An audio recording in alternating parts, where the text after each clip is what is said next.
So when they say life be lifing, it does. So it was life was lifing, baby. But it got interesting, and I learned a lot of tough lessons. And I think we never want to discuss the lessons and the mistakes that we make, and then therefore not discussing them or sharing them. We allow other people to follow in those same patterns when we don't have to. I know that a lot of people have been talking relationship talk and different little things and red flags and green flags. So um, I was watching a Tubi movie. Um, I think it was All I Want Is Love with Crystal Doll. I like her. So whenever she posts something about her being in it and watch it, I go. Claudia Jordan was in it too. But what's it, Crystal Doll? Okay, so I had to go check. The movie was called All All I Want, and it was with Crystal Dada and Claudia Jordan. And so I'm watching it, and I can't think of the character's name, but anyway, she was with this guy that was kind of psycho. Like, I'm gonna just say he was kind of psycho. So he it was I took it as being a new relationship because one of her closest friends hadn't met him yet. So I guess it was a new relationship. But she had to answer his calls when he called. She had to do what he said, and she had to address him as my king. So I'm watching and I'm like, red flag, red flag, red flag, red flag, all the way over. And I know it's easy for me to say, oh, I can see the red flags in somebody else's stuff. Because that's one thing we can always do, point out somebody else's stuff. We can see the red flags in somebody else's stuff, but we can't in ourselves. And she stayed with him, and then at one point he embarrassed her and was talking real ugly to her in front of her friend. And then the next day she showed up back at the friend's house where he had hit her. And I was thinking to myself, if somebody, well, I was talking to the TV too. I was like, girl, now you know, well, if you had to address him a certain way, he talked to you a certain way, the licks was coming next, if they hadn't already, because I assumed that maybe he had already started hitting her, and that's how he was able to get her to start to address him and to behave in the way that she behaved, like a prisoner or a slave. Because she even had at one point got down to put his shoes on and tie him up and things like that. Not saying anything's wrong with that, if that's what you like, but and then the minute that they broke up, he was out with somebody else. And so I'm thinking, okay, I see all these red flags. Did she, like, she was shocked at each one, and I was thinking, well, if one thing happens, you can't be surprised at another thing.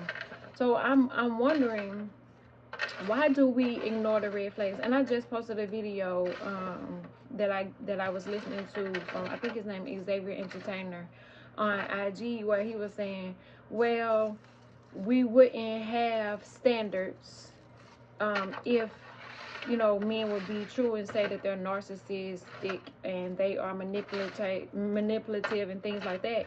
Then we wouldn't have our standards so high. But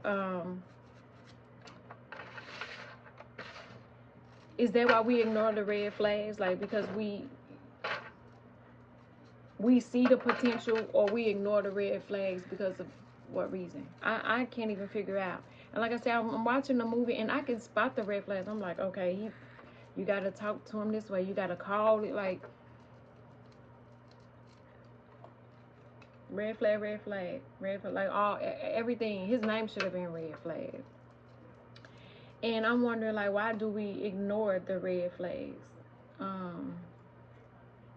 And I don't think it's just women that ignore red flags. I think that, you know, when you want to be loved or in love, or even friendships and relationships, period, you see the person for who you want them to be sometimes through those rose-colored glasses, and you are ignoring those red flags. As a matter of fact, there was a movie on Tubi titled Red Flags, and from the beginning I was like, they shouldn't have even been together.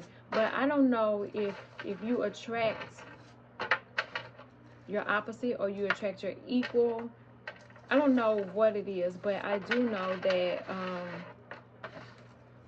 we ignore the red flags in the beginning, and then when it's time to pay the price, or when the mask comes off, like what he was saying on Instagram, and you face to look at his real representative or her real representative, and you like, this ain't, but it was there, you just couldn't see it, or you didn't want to see it, or you was blinded by love or whatever reason, lust, desperation, not wanting to be alone. I know it's a lot of pressure now not to be alone, or to find a high value man or woman, and to settle down and things like that. But does that make you settle? Or does that make you ignore the red flags? Does that make you lower your standards? Does it make you not have standards? Does it make your standards go higher? I seen something where it said women are just settling with just being alone rather than to just have anything. And I agree 100% with that. I like myself a whole lot better by myself and whole, instead of messed up behind somebody's son or somebody's dad or somebody's baby dad, whatever the case may be. The red flags have to be the warning sign. And I was telling my friend, I saw warning signs and was collecting them like it was a carnival, and was hearing the music and thought it was a parade or something. So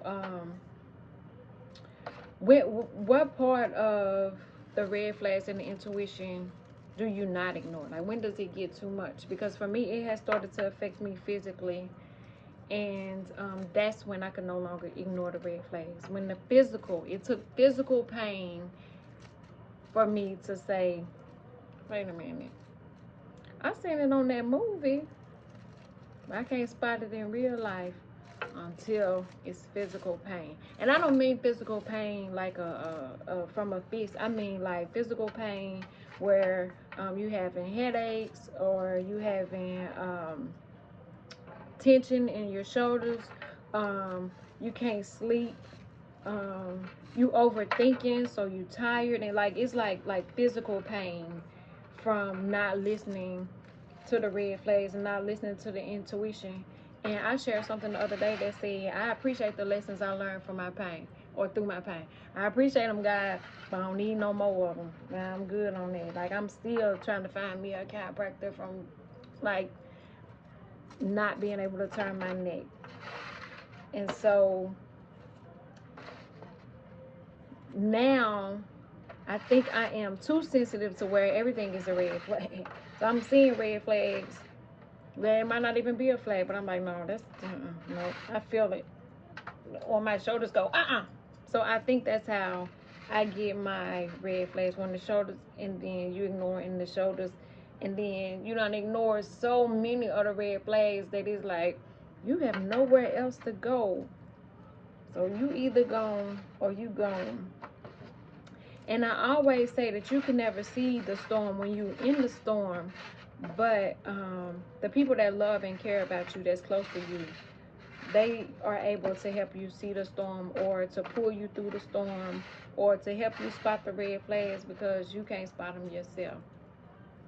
So my advice to everybody, do not ignore any red flags at all, because a red flag, gut feeling, women's intuition, all of that is a sign of retreat, of Love yourself more. Choose you. I said years ago, if it ever came down to a decision where I had to pick me or something or somebody else, I'm picking me every time. And I am so glad that I am able to stand in that, stand on that, and stand up for that. Like, I'm choosing me. I don't care. I don't care. We out and you eating hamburgers and you know I can't eat hamburgers. I'm choosing me. We'll meet up and then I'm gonna go get me something to eat on the other side of town. I'm choosing because I gotta eat too, and that's for the kids and anybody else. But when I made that statement to myself and I realized that that's what I really truly felt, my shoulders started and the neck started moving a little bit easier. It's still tense. Nothing that a massage won't fix. But being hard-headed, I feel like when you hard-headed and that also tenses up the so it's a whole thing combined. But if you just listen, you can avoid. But what's the fun in that? Who wants to listen? Like, who wants to, like, we want to jump all out there. We outside, right? Wrong. So my advice, do not ignore the red flag.